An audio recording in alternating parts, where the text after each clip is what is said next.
Hi, everybody. This is Rose of Sharon, and I'm back again with another book review. I just recently read Anne Rice's Blood Communion. It is yet another tale of the Prince Lestat, Vampire Chronicles. And, of course, all the Vampire Chronicles are superb in their own right because Anne has a very sumptuous, erotic way of writing, and it's very poetic and lyrical.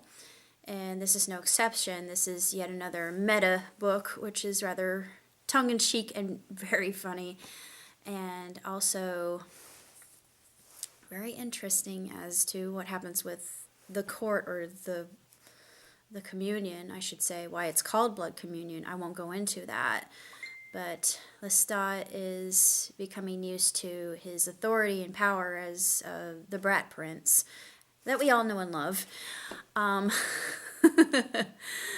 I adore the characters. There is a really sad, heart-wrenching scene, which I won't go into detail about, and of course there's a lot of blood and gore, as you would expect from an Anne Rice book, which never fails to disappoint.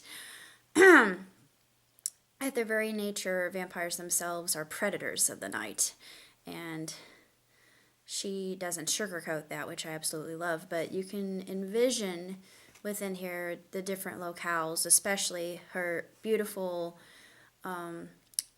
Louisiana, and actually it's on my bucket list to go to Louisiana and see where Miss Rice was born, and just soak in the absolute beauty of it, just the sensualness. The sensualness isn't a word. The sensuality of it.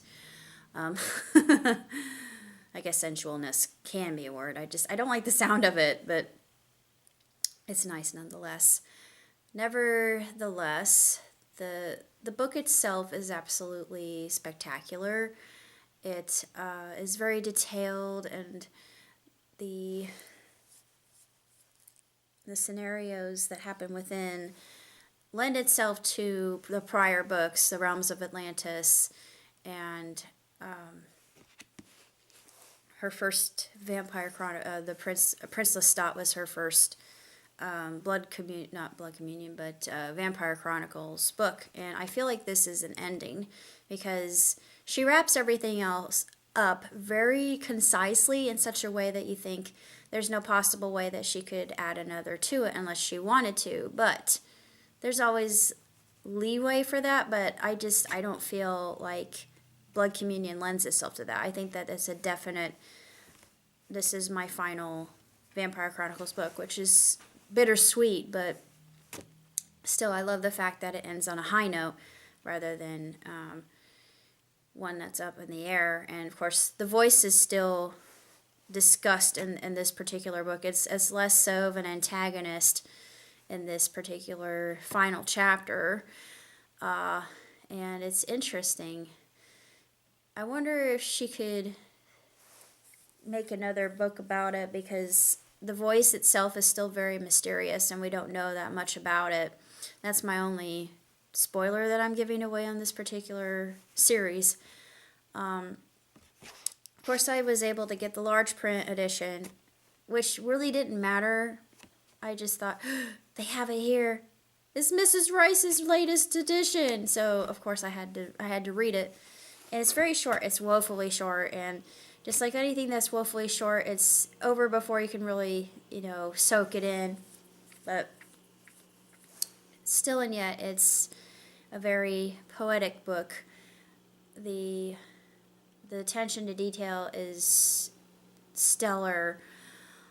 I really don't have that much else to say other than I still love Lestat to this very day. I adore his character, and it's interesting how he comes across as a very self-effacing individual, even though he is very impish in his ways, and you love him even though he can be very arrogant, but that's just part of his charm. That's all I have to say about Blood Communion. If you haven't read the other books, start with Lestat and then go forward, because Lestat lays the foundation for everything that's happened thus far, and it'll make everything more cement everything, and it will follow the pattern that we're all used to in how Lestat tells his tale, basically. And like I said, it's a very meta book, and it's actually kind of funny in that way, because I thought she's writing beyond the fourth wall, and she knows it as Lestat, and I think that's what makes it enjoyable. And the characters are so beloved, and we know them all from the very beginning, from the Interview with the Vampire, which is my ultimate favorite book. I think that's, well, before she wrote under her name Anne Rice, the Taming of Sleeping Beauty, I think, was her best, because I love Sleeping Beauty. It's one of my favorite stories, and the original Sleeping Beauty is an Eros, if you look into it, and unapologetically so too, and it's rather messed up. But her version is actually, oh my gosh, it's almost sinister how good it is. But Interview with the Vampire is my ultimate favorite, and it will always remain. And it's, to this day, it's still one of my favorite movies dealing with vampires, especially Dracula, of course, goes without saying. Van Helsing is the other side of it, which I absolutely adore, even though it got a lot of flack for being not that, a kind of a B movie almost, but I didn't think it was. I know that there was quite a bit of overacting in it, but I still enjoy it because I love vampires. I mean, I can't help it. It's something I've always been fascinated by ever since I was little. The mythology behind that is intriguing, and interestingly enough, there are real vampires in the world. They don't drink blood, but they do suck your energy, and there are mutuals. There are mutual vampires in this world as well.